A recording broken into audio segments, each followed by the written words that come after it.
Hey guys, welcome back. This is Thelefevrefever, and today we are here for another restoration video. This time it is a Southern Pacific AC-10. This is a Rivarossi model. I do not know how exactly old it is, but the title should tell you. So now let's get to testing this one. Let's set it off in forwards. Let's see how its pre-restoration performance is. You can hear hum. Okay. It's a little jerky to start, but besides that, it's fairly smooth. The main thing that's wrong with this model is just kind of how dirty it is. Definitely the wheels too are fairly dirty. So let's get ahead and open up this locomotive.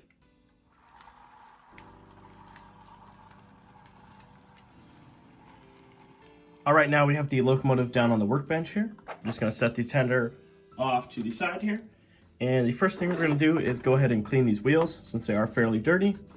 To access the wheels, you're just going to want to flip this locomotive on its back. Now we are going to unscrew all of these screws here. This will open up the plates for us to clean and scrub the wheels a lot easier.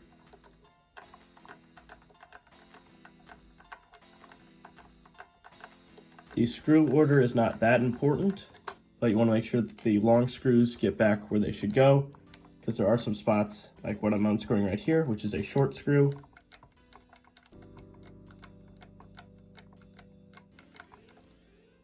Little short screw.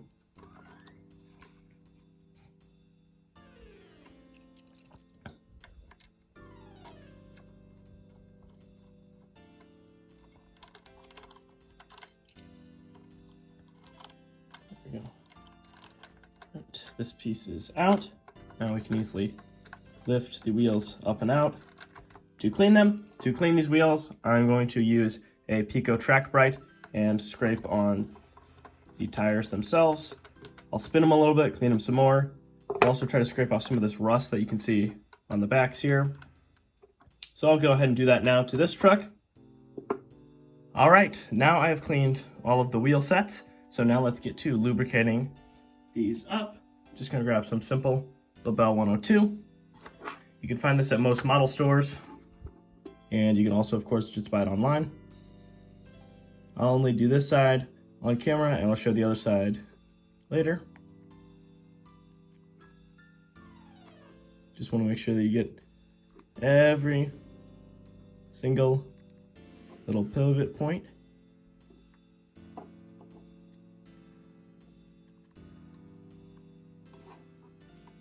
Even up here in the piston housings.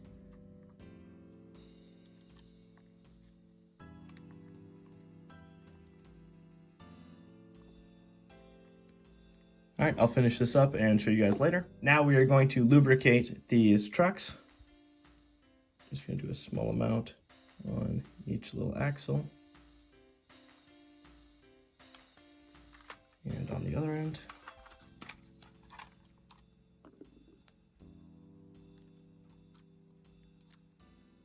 Here we go. All of the wheels have been properly lubricated. This horn / whistle has come out. I will glue that in later. It's fallen out a few times, but I've just put it in. Now let's move on to taking off the body. To do that, I'm going to grab a screwdriver. I'm going to pull out this dome, as well as this box piece back here. There, should be a screw inside. There. This took a little bit of figuring out to see where all these screws were. There are two more after these two.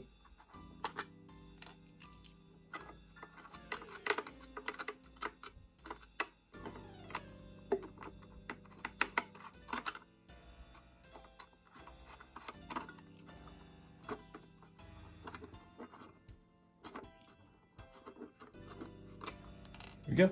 Now there are two more, but before we do that, I'm going to remove these handrails on the side.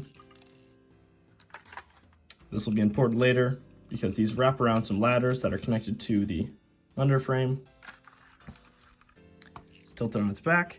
You can see so there's a screw here and a screw there.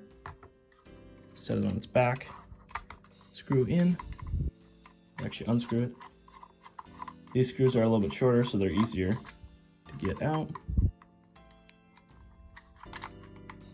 They are a little hard to see to try to set into them.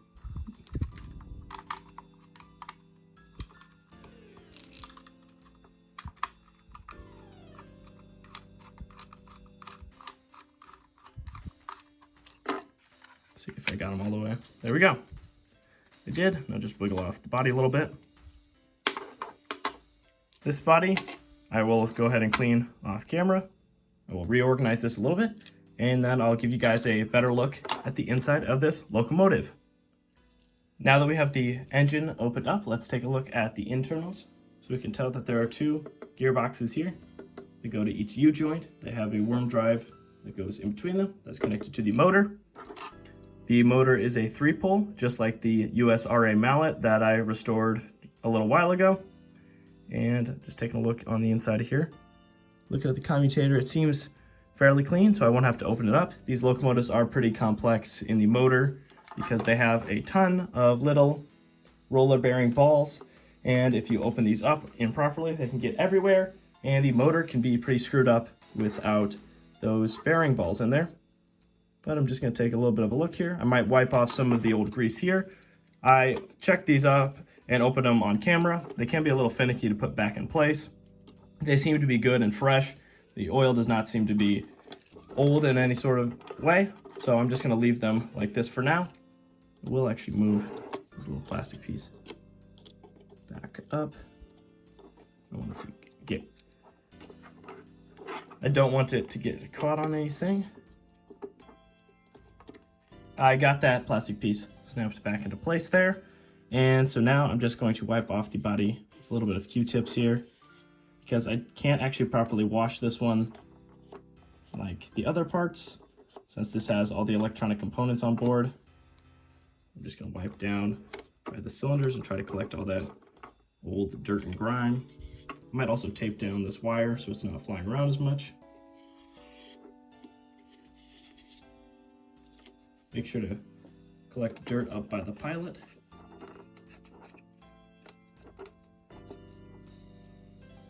I want to make sure to also grab anything that flies off these cotton buds.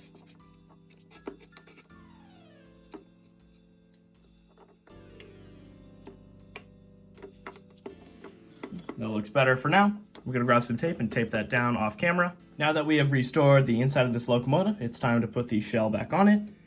And so that's a fairly simple process, although you do want to start with the cab end first and then rock downwards. Some sort of dust on there. Then you just simply put these screws back in. I'm going to start with these top ones since they're easier to work with.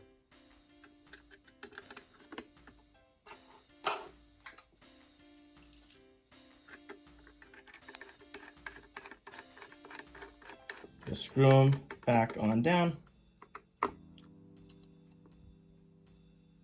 You can't actually put this in the wrong way since there's unequal spacing, as you can see there. I believe it goes this way. Yeah.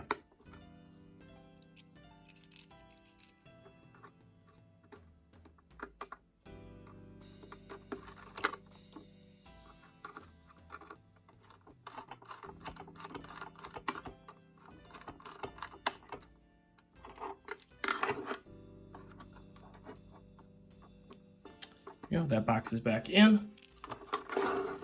Now,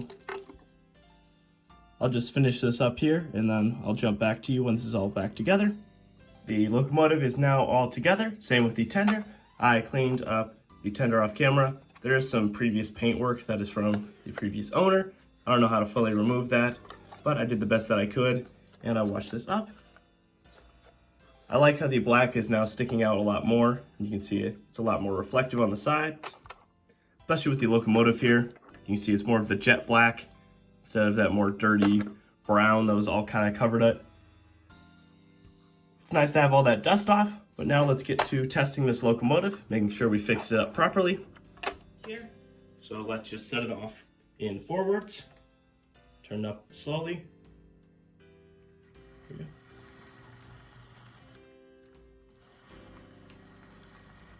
Nice and slow. I can tell it's also pulling less current.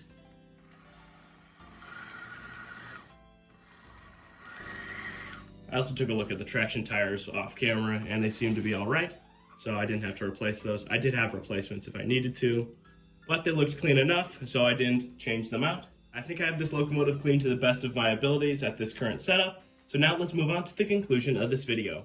Alright, now I'd like to thank you guys so much for watching, making it this far in the video. In this video, we cleaned up the body, cleaned up the tender itself, cleaned the wheels on the tender, the wheels all along the locomotive, added some new grease and lubricant to all inside there, making sure everything runs properly on the inside. We didn't have to open up the motor since I just took a little quick look off camera and that seemed to be in good quality.